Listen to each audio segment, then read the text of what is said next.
বাংলায় ইসলামের বিস্তারের সাথে সাথে ঈদ উদযাপনের সংস্কৃতিও প্রসার লাভ করে। মধ্যপ্রাচ্য ও মধ্য এশিয়া থেকে আগত সুফি দরবেশরা ধর্মপ্রচারের পাশাপাশি ইসলামের সাংস্কৃতিক ঐতিহ্যও বাঙালি সমাজে প্রতিষ্ঠিত করেন।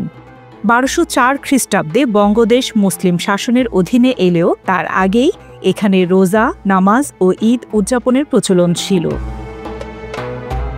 তবে ঈদ উল ফিতরের আনুষ্ঠানিক উদযাপন শুরু হয় মহানবী হজরত মুহাম্মদ সাল্লাল্লাহু আলাইহি সাল্লাম এর সময় থেকে। পূর্ববর্তী নবীদের যুগেও রোজার বিধান থাকলেও ঈদ উদযাপনের রীতি ছিল না। দ্বিতীয় হিজরিতে মদিনায় মুসলমানরা প্রথম ঈদ উদযাপন করেন, যা ইসলামের ইতিহাসে এক নতুন অধ্যায়ের সূচনা করে। মক্কায় প্রথম ঈদ উল ফিতর উদযাপিত হয় অষ্টম হিজরিতে। মক্কা বিজয়ের মাত্র 11 দিন পর। ইসলামের প্রসারের সাথে সাথে বিভিন্ন অঞ্চলেই ঈদের উদযাপন ছড়িয়ে পড়ে। বঙ্গদেশেও ইসলাম প্রচারের সাথে ঈদ উৎসব পালনের রীতিও জনপ্রিয় হয়ে ওঠে।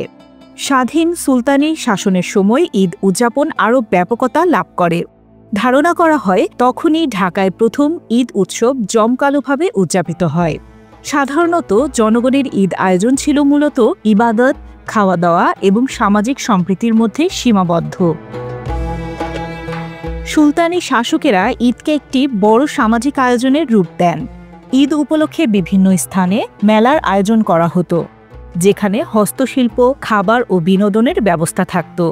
মোগলদের শাসনামলে ঈদ উৎসব আরও জাঁকজমকপূর্ণ হয়ে ওঠে। 1610 সালে মোগলরা ঢাকায় তাদের শাসন প্রতিষ্ঠার পর থেকেই ঈদ উদযাপন নতুন মাত্রা পায়। মোগল আমলে ঈদের দিন শাহী মসজিদ ও ঈদগাহ থেকে বড় জামাতের মাধ্যমে ঈদ জামাত অনুষ্ঠিত হতো। শাসক ও উচ্চপদস্থ ব্যক্তিরা দরিদ্রের মধ্যে খাদ্য, টাকা পয়সা ও পোশাক বিতরণ করতেন, যা আজকের ফিতরা ব্যবস্থার সাথে সম্পর্কিত। ঈদের দিন সকালবেলা মোগল সৈন্যদের ছাউনি থেকে ঢাকায় বিশেষ ধরনের বাদ্যযন্ত্র বাজিয়ে ঈদের শুভ সংবাদ ঘোষণা করা হতো।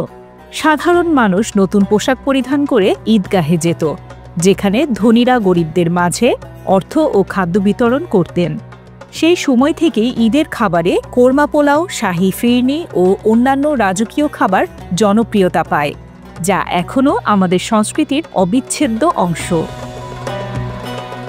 মোগল আমলের অন্যতম গুরুত্বপূর্ণ নিদর্শন ধানমন্ডি ঈদগাহ, যা সেই সময়ের ঈদ উদযাপনের সাক্ষী হয়ে এখনও টিকে আছে। সুলতানি আমলে সেই ঐতিহ্যকে পুনরুজ্জীবিত করতেই এবারের ঈদ আয়োজন নতুনভাবে সাজানো হচ্ছে। এবারের ঈদ আরও বৃহৎ পরিসরে আয়োজনের পরিকল্পনা করেছেন স্থানীয় সরকার, পল্লী উন্নয়ন ও সমবায় উপদেষ্টা আসিফ মাহমুদ সজীব ভুঁইয়া। স্থানীয় সরকার, পল্লী উন্নয়ন ও সমবায় উপদেষ্টা আসিফ মাহমুদ সজীব ভুঁইয়া ঘোষণা দিয়েছেন, আগারগাঁওস্থ বাণিজ্য মেলার পুরাতন মাঠে ঈদ জামাতের আয়োজন করা হবে। শুধু নামাজ নয়, সুলতানি আমলের ঐতিহ্য অনুসরণ করে থাকছে ঈদ আনন্দ মিছিল ও ঈদ মেলা। ঈদের নামাজ শেষে থাকবে সাংস্কৃতিক অনুষ্ঠান, যা ঈদের আনন্দকে আরও প্রাণবন্ত করে তুলবে। যদিও এবার সময় স্বল্পতার কারণে সারা দেশে একযোগে এই আয়োজন সম্ভব হচ্ছে না, তবে ভবিষ্যতে দেশের বিভিন্ন স্থানে একইভাবে ঈদ আনন্দ র্যালি, মেলা এবং সাংস্কৃতিক অনুষ্ঠানের পরিকল্পনা রয়েছে।